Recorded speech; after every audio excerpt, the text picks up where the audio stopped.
So we live in an era where, it's a highly competitive era. We all call it a rat race. We are continuously running, running, and running. And our schedules are really, really tight, jam-packed. What is ego?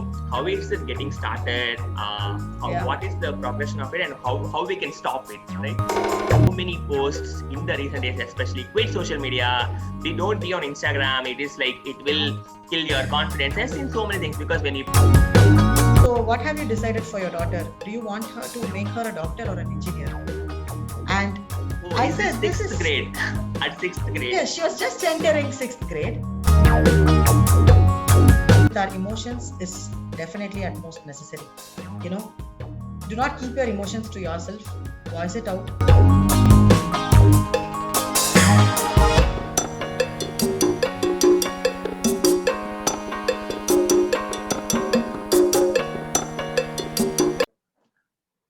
Hello everyone. Thank you so much for watching this video. Today we have with us Subha Tangaraj ma'am. This is going to be a very, very interesting topic on acceptance 360. Okay, so before we go into the topic, I'm going to quickly introduce our speaker, Subha Tangaraj ma'am. So I'm going to read out her profile quickly. Subha ma'am is an accomplished professional with over 14 years experience in the IT industry. She's successful in offshoring and transitioning complex programs across multiple geographies. Strong exposure in handling extended workbench, resource pooling, and managed service models. She has had extensive experience in service management and business relationship management, highly skilled in adopting agile methods in multiple programs, business relationship management and consulting global transition programs, and presented strategic transition framework and solutions in international conferences. So now that's a formal introduction. I am also having the privilege to say that Subha ma'am has been my super senior in college. We studied on the same college, and I had an opportunity to meet her the first time in an event in my college where she was the guest speaker, and then I was as an enthusiastic participant, kept following up. I think it's been around some 6 years, 7 years, but it's really lovely that she's someone who really mentors me and like supports me whenever that's needed and provides me the much needed encouragement. On that note, I'm going to say welcome, Subha ma'am. Thank you so much for being a part of the program. Thank you for taking your time. And then let's get started with the questions right away. And we are more curious to hear from you and your thoughts on Acceptance 360. Okay, so thank you very much, Arvind, for that lovely introduction. And thanks for having me here. Yeah, let's get started. It's our pleasure and privilege. Okay, so let me start with the first question. What is Acceptance 360? Whatever that 360 is whole, like seeing the full picture. But what I'm curious to hear from you is what is Acceptance 360 in total? Yeah. So we live in an era where, it's a highly competitive era. We all call it a rat race. We are continuously running, running, and running. And our schedules are really, really tight, jam-packed, that we are just running for results. If we pause everything for a while, just like how Corona has paused things now, just think about another individual who's just standing in front of you. Have we ever thought that this man or a woman is a human with blood and flesh, with a complete set of different DNA, with a complete set of thought process? And this is acceptance 360 degree. So acceptance 360 degree, it's just a framework that I have in my mind when I speak to every individual around. Do I see another Shubha in everywhere, or do I accept each person as he or she is? It's a concept of diversity and inclusivity, understanding the differences that we all carry, accept it with completely no ego, letting go of our ego, and then trying to learn from every individual around. This is roughly the concept of acceptance 360 degree that I'm going to talk about. That's wonderful, ma'am. That's wonderful. I think that gives much more clarity. So I have a next question, but before that, I have a follow-up question for this answer in itself. You're speaking about diversity and inclusivity, right? For me, when I look at those terms as an English term altogether, they look like super opposite to each other, right? That people are diverse and then people are inclusive. Yes. So how do we? Yes. I mean, first of all, how did they come up with both these terms together? And just wanted to know your perspectives on that. Words, right? Diversity and inclusivity. Yes, that's quite an interesting question, Arvind. In fact, I myself had a lot of questions within myself. When I call diversity, it means yes, people are diverse and I accept it. When I call inclusivity, it means that I include them as a part of my ecosystem. Then how would I really think that they are diverse? If I'm already including them, then they are not just another person. So no longer I have a label of diversity in that. But of course, in the industry today, this term is highly used. I would say that although it sounds a bit contradictory to each other, the moment you are able to include diverse people and no longer label them as diverse people, then that's your target. That's how I look at it. That's wonderful, ma'am. So that's a great definition, right? When you look at diverse people and not call them as diverse, so that's amazing. Okay, so let's go back to the acceptance 360 again. My question is why it is important. Let's say if I'm a student or if I'm an early professional or I'm an experienced professional, why should I have acceptance or acceptance 360? So if we all talk about gender diversity, it's normal. Now the other term that comes is the generational diversity. So generational diversity is when at the workplace you have multiple different generations together, right? We say that millennials are coming up, Gen X, Gen Y, Gen Z, and so on. So it's the thought process change in every individual. For example, for young professionals, who are just out of college, probably they have been brought up in a complete digital era, right? And at the workplace, when you have a generation backwards, then the way they work together would be completely different. And here it is very important for both the generations, an extreme older generation and an extreme younger generation, to understand each person is an individual and would have a different quadrant, different social style aspect which they would work with. So this is where the concept clearly comes into picture. We all need to understand that as the moment that we are able to accept another individual in front of us, we are able to learn a lot. Just as an example, a young professional who just comes, right? They may look at the strategies, they may look at a very clear plan, targets, and things like that. But then these young and energetic people are much more agile. So there is a chance that the older generation people look at the younger professionals and try to learn and adopt in a reverse mentoring forum. Likewise, the younger professionals should also be a little patient to understand what exactly are these strategies for. That brings them together. Otherwise, we would constantly end up in a lot of ego clashes. We would constantly end up to say, hey, the other person in front of me is just not me. They work in a complete different perspective, and probably all that we would be growing is hatred towards each other. Because as humans, we all must understand we have an inner ego. When a person in front of us is different and probably we don't accept them, that is where we start feeling, hey, what a big deal. What is he or she doing? I don't want to learn from him. That is, so to break that bias that we have within our mindset, this acceptance 360 degrees is needed. Okay. That's a wonderful answer, ma'am. So you were talking about ego, and you're also saying like all of us have an inner ego, right? When I was actually young, I used to really wonder what is ego? Where is it? Is it like, I mean, I can see my other parts of the body, right? I can see my eyes, I can see my ears, but Yes. whenever they call like as if ego is something that belongs to us. But when I actually look at like later years, right, when I become an experienced person, when I had some amount of experience on my hand, I also realized the fact that when I don't know about something, when I feel like I cannot say don't know, that's when I feel like, oh, okay, so maybe this is ego that's stopping us from saying don't know, right? Because what will others think of me?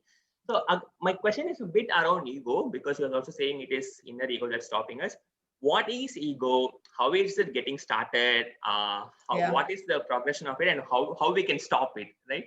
So that's the question around that. In fact, this is something which I also try to introspect with my own experiences. I do a lot of self-reflection. I write my journals every day to see how my mind, is really going into these emotions and things like that.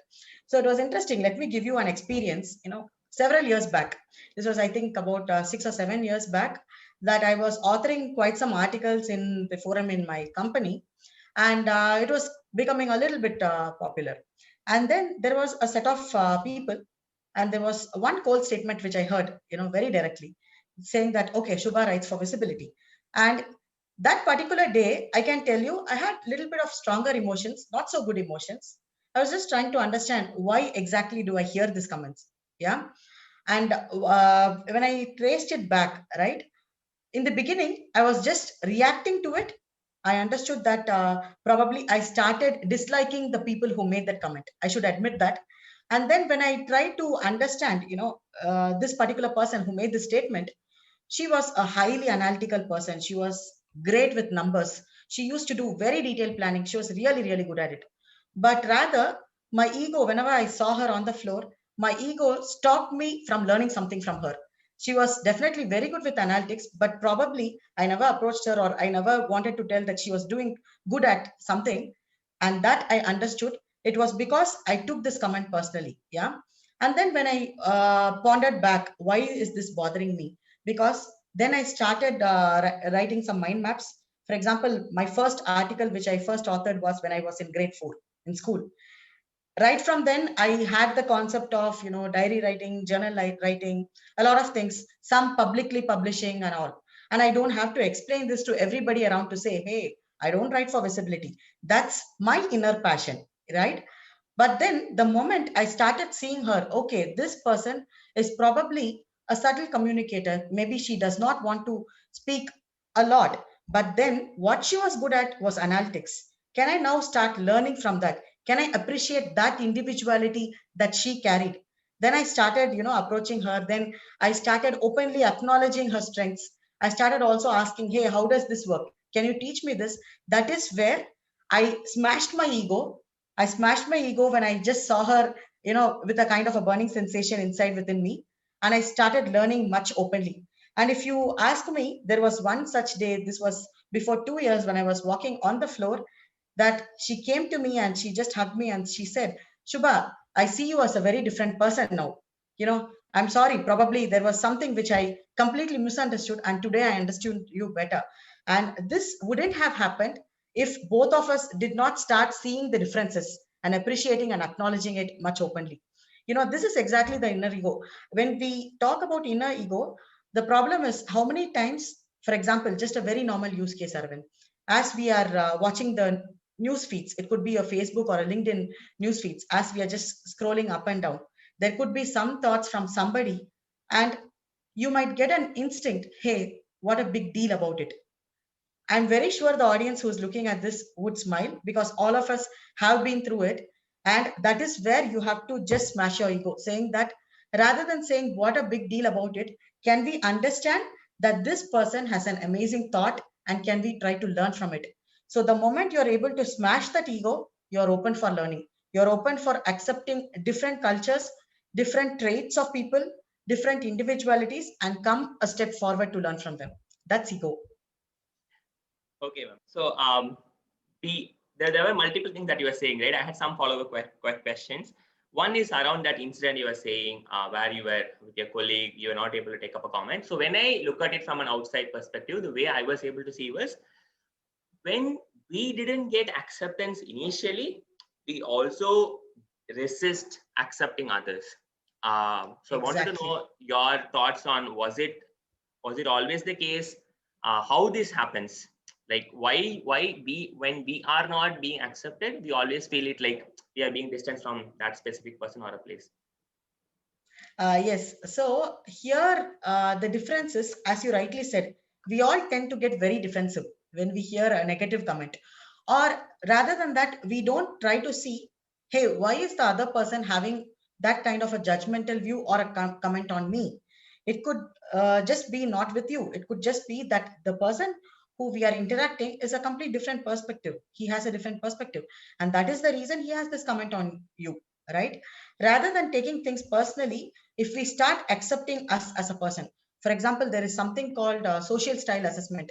There is a set of questions which you can answer, and it gives you a score. And if you look at that, you would really find it interesting that the quadrant that you belong to may not always be the quadrant that the other person belongs to.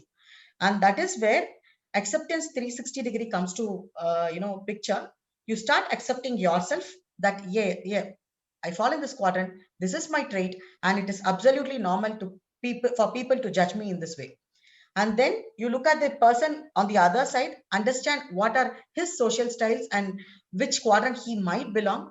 And then you say, okay, then this person has so and so trait, which I completely accept and appreciate the differences. And then you look at the surroundings, all the stakeholders that you deal with, you start accepting the people for who they are rather than throwing your expectation on them. You don't want everybody to behave like another yourself. You have to understand and acknowledge, let me accept everybody around. Let me first accept my inner self, the person in front of me, the person to the right, left, and behind me. When that kind of maturity comes into, then there is no ego clash.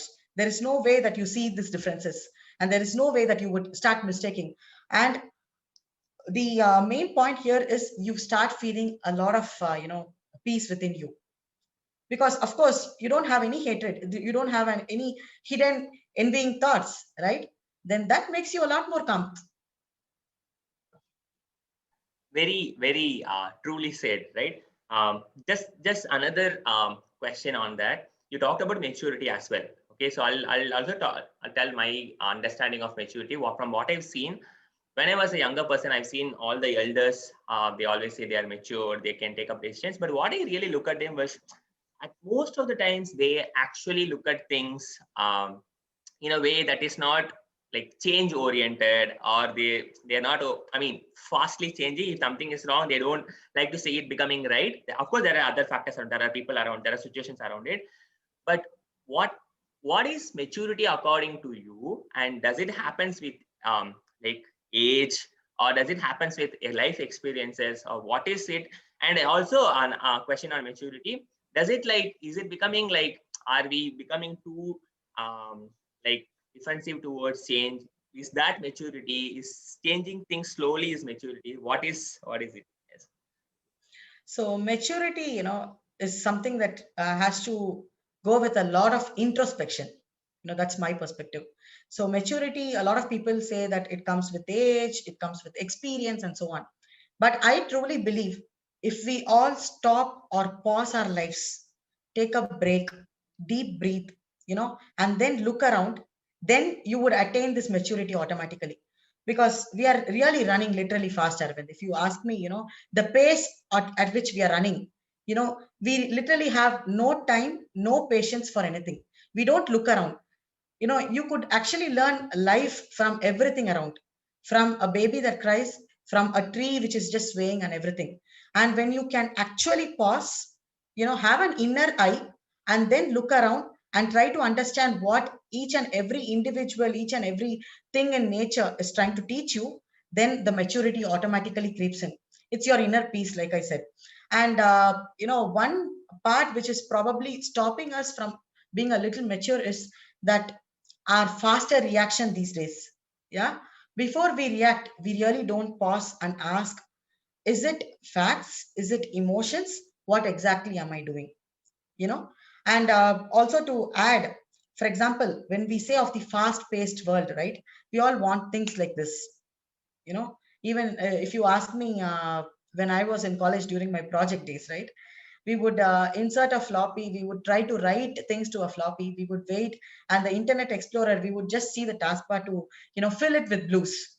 But today I see my little son, who's about 3 years, when he just watches some rhymes, if even for a minute it or a second it just stops, or if a buffering happens, he taps it.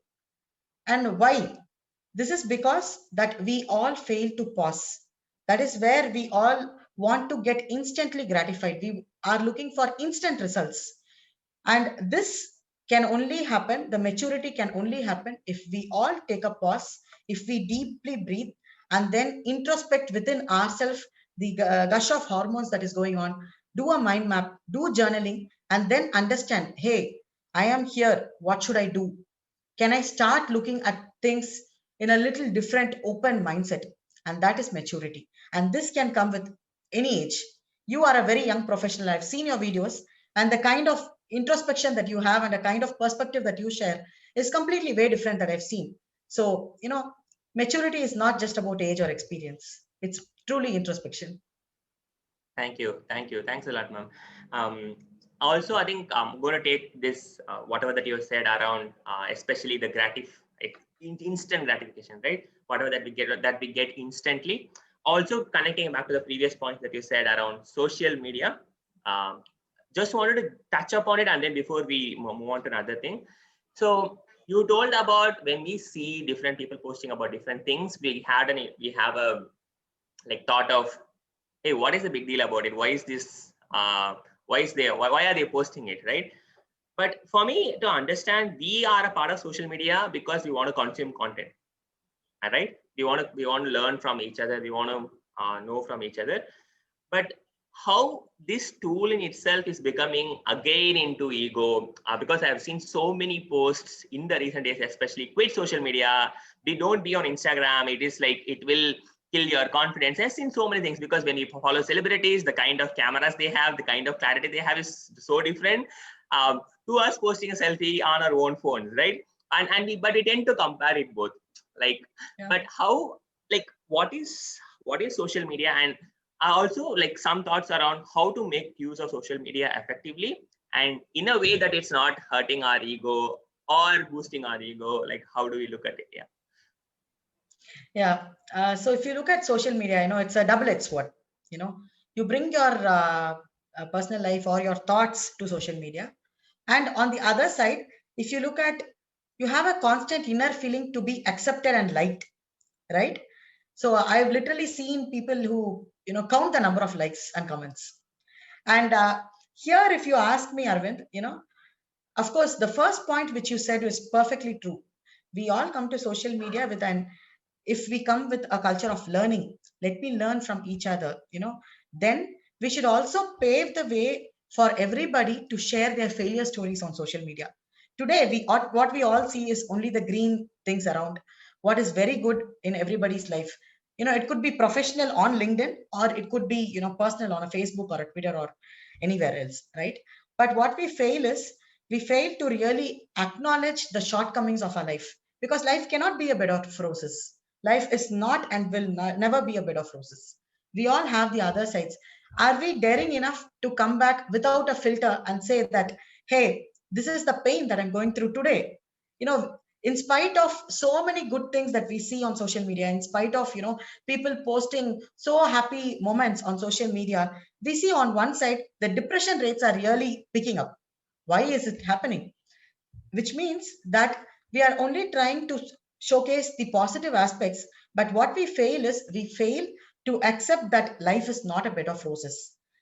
Just a simple example, there was a colleague, a highly stressed person, she was a young mother who came to me for a one-on-one session, and she said, I failed to be a mother. I have some career aspirations, but every time my inner guilt of being a mother, just kind of kills me. And she said, she sees how every other mother is posting things on social media. She says that they're able to spend a lot more time with the children. They're able to also, post some happy moments and tell how great they're doing as a mother. And she said, I feel very down because I feel I'm a very bad mother. I don't, she also brought out the emotions that sometimes she feels so down.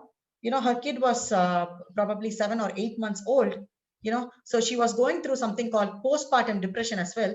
She said, I sometimes have a feeling, why is this kid born? And am I a cruel mother? And this, I told her, this is quite normal. I have 2 children. I've been through those phases. I've literally had those questions in my mind, and that does not make you a cruel mother. Likewise, you don't have to struggle to be a perfect mother. So that is where we have to bring in the concept of acceptance, even on public media and social media. Are we daring enough to say, hey, today I feel down. I feel such an instinct is killing me. Can I get help? Can others in the society also voice out saying that, yes, this is a common problem. You are not alone. And when I just told her my experience, and when I just told her, hey, you are not alone in this journey, she felt good.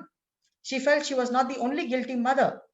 That is the difference. We all have to, use it wisely, rather than just saying that life is great. Life is always doing, it's a best. I'm a perfect person. I'm a perfect professional.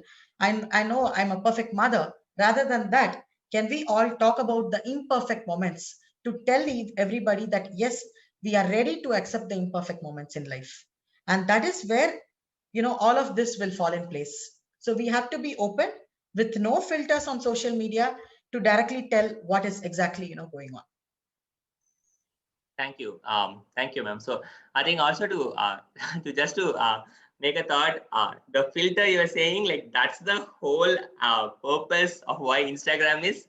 There's so many filters out there, and that's how social media. And also the other factor around the highlights, right? Sharing up only about the highlights. I used to see people while I'm traveling, just observing people. Like, let's say there's a group of 4 people. It's not like they're going to always talk to each other and like have fun, right? They'll be just on their phones. But when they want to click up a selfie, like they'll ask everyone to come together, they'll click a selfie, and then they'll go back to their phones. So I think Right. it's also a lot of time we are missing out at some point being actually busy on something, but that has become a part of life. Maybe we could take this topic for another day. It goes on and going and going. Okay, coming back to acceptance.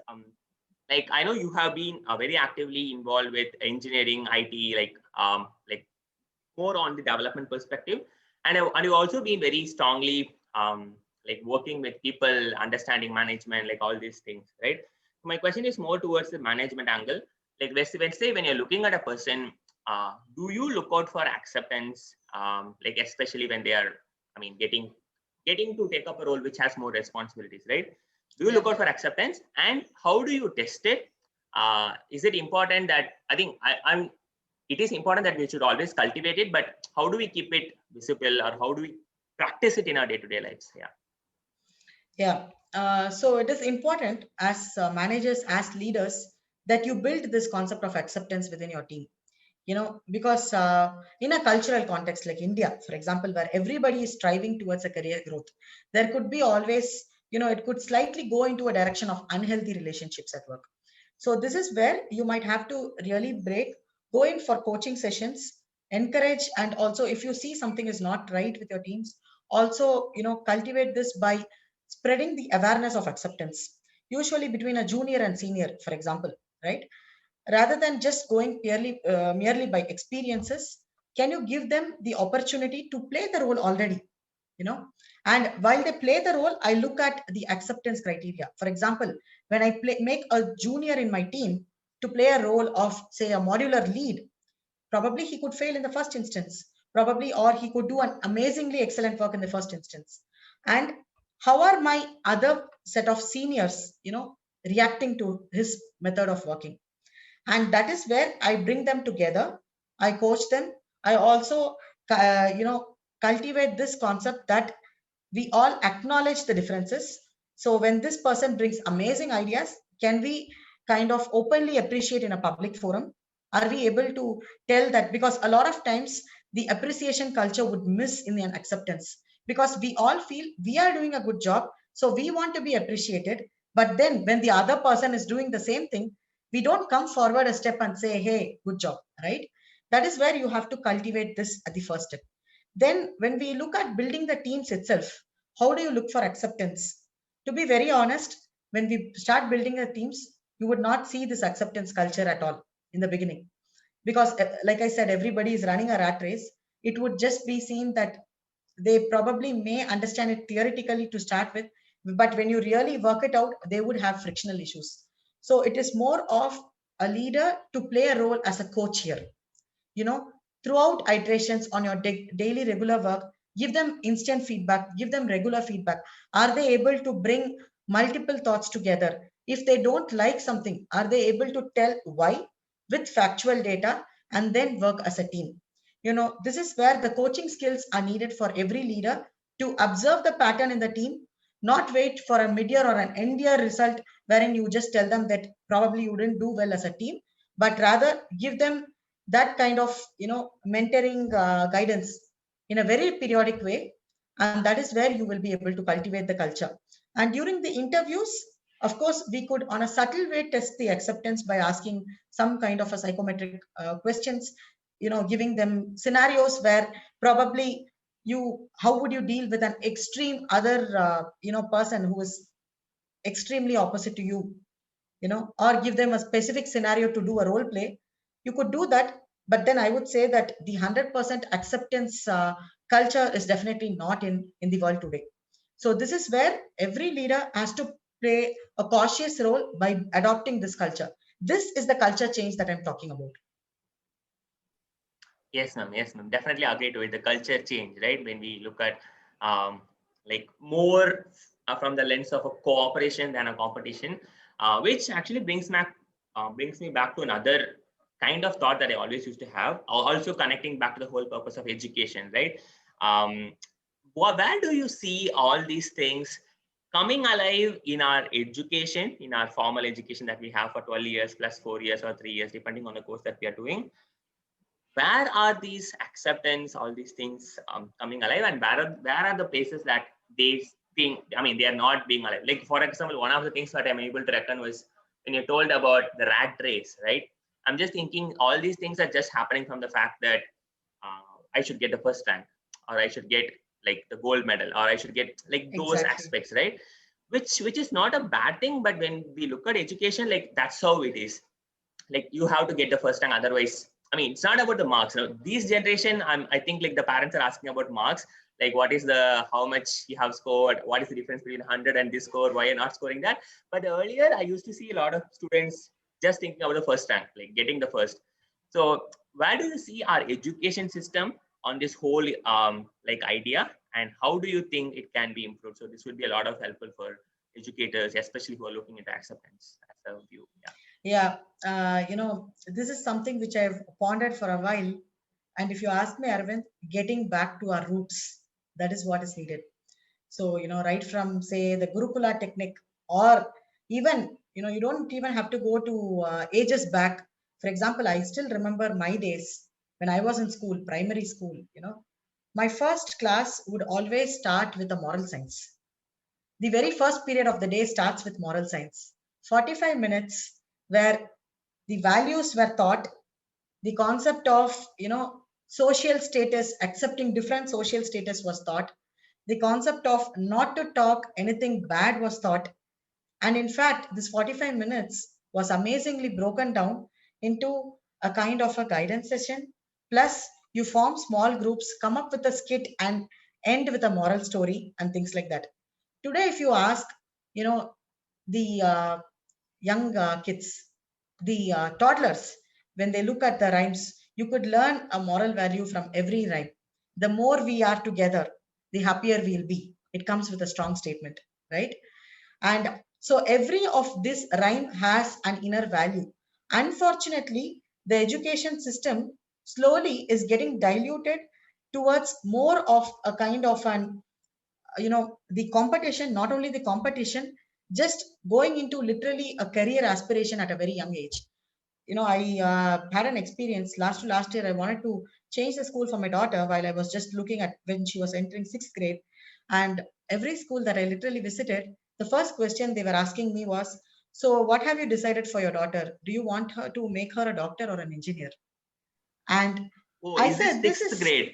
At sixth grade? yes, she was just entering sixth grade.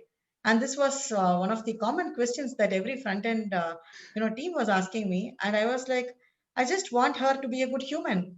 And of course, let her decide her career on her own, you know.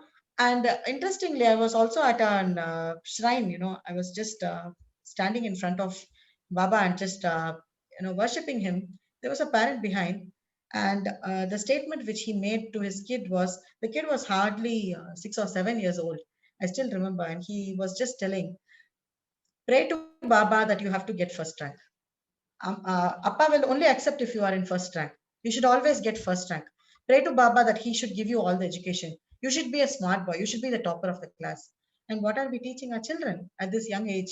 It is absolutely okay when parents want to have, a really good aspirations for their kids to make them excel and shine. But then not to forget the roots that we come from. The moral values. Are we teaching the children the moral values? Is our education system using every moral science class as a substitute class for a maths or a science or an English? Are we using our physical training as a substitute class for, say, uncovered portions in science? And that's where we have to get back to our roots. we have to get back the core cultural values that we've lost over the years, and that would definitely make a difference. And if you ask me, people laugh at me for making such statements, and I simply don't care, because every cultural change starts with a lot of people laughing at your values. They would say that this is theory, this is philosophy, but then this is our roots.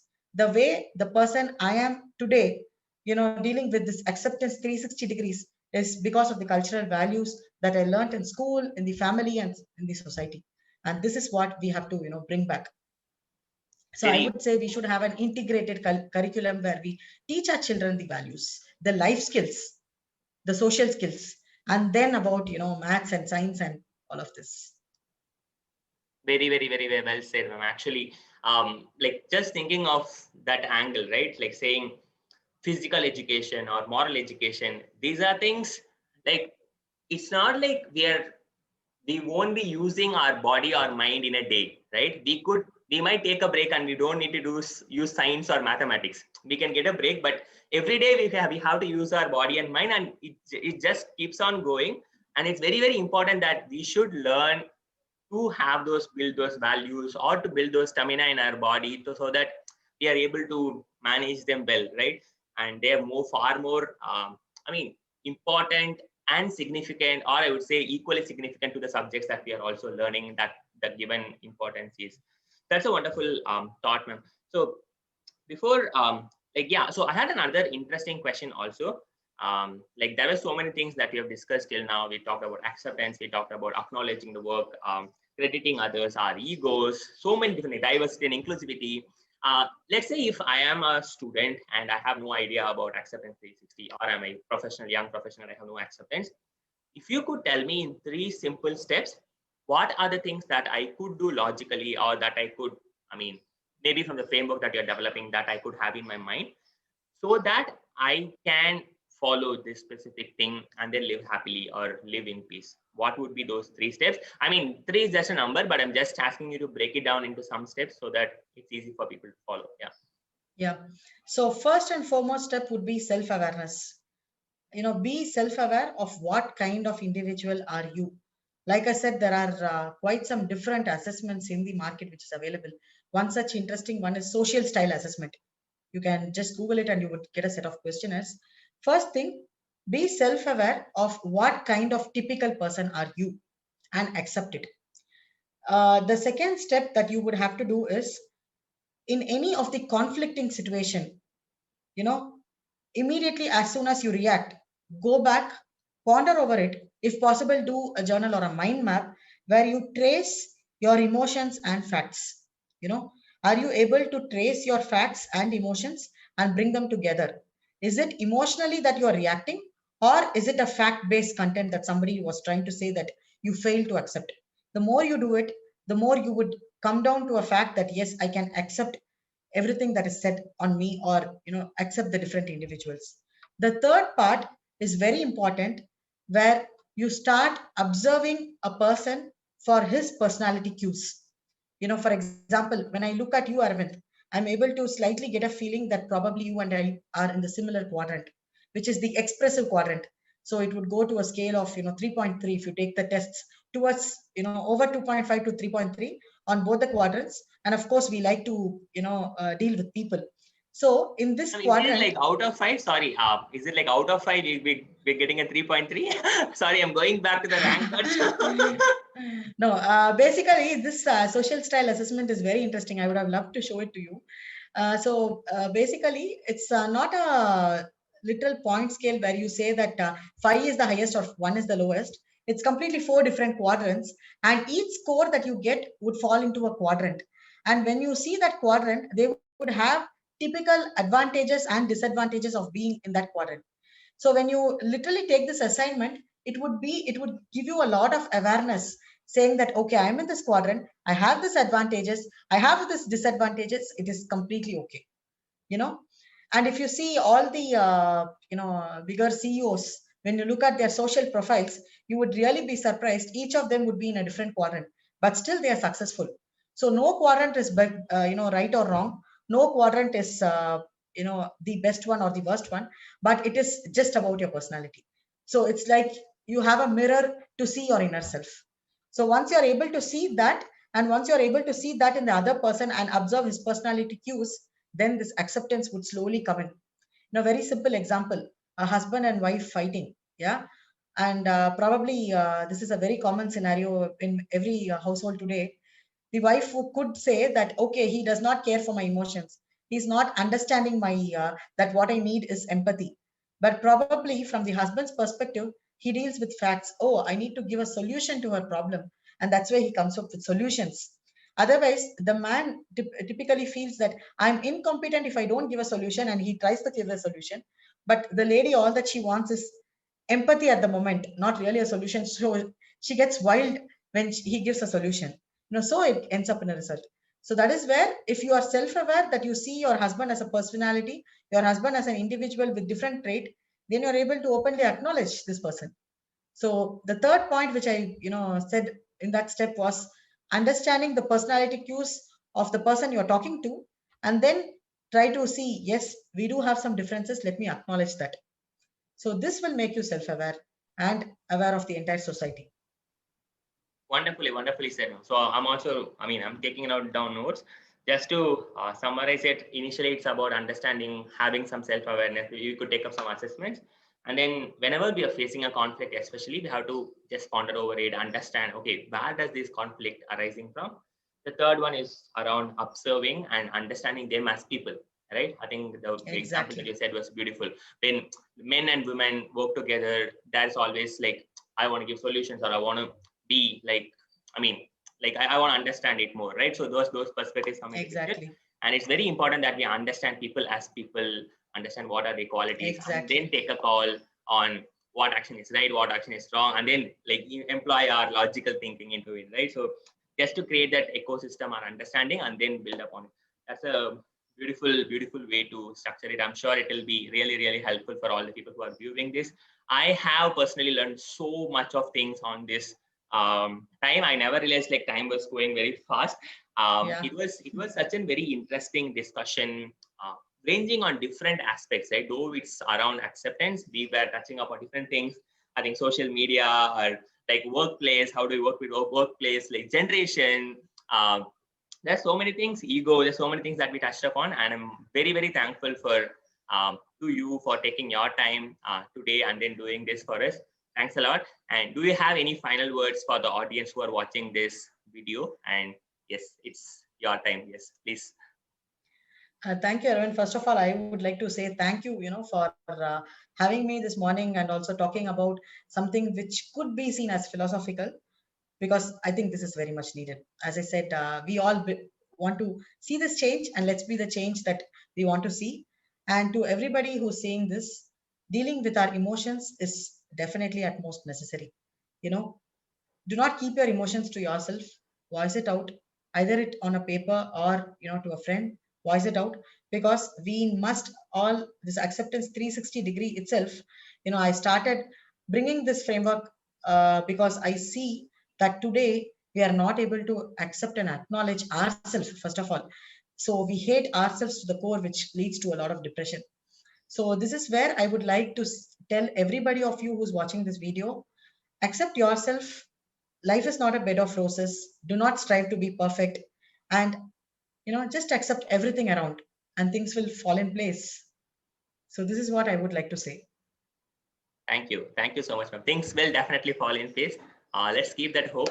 Thank you so much for joining us once again. Thank you so much for your time. And I would also like to thank all the audience for watching this video. Please subscribe to the EduRise Global channel for more of such interesting content. We will actually invite more amazing speakers like Subha ma'am, and then have a beautiful discussions on different topics. That's the hope. Thank you for watching the EduRise show again. See you next time. See you.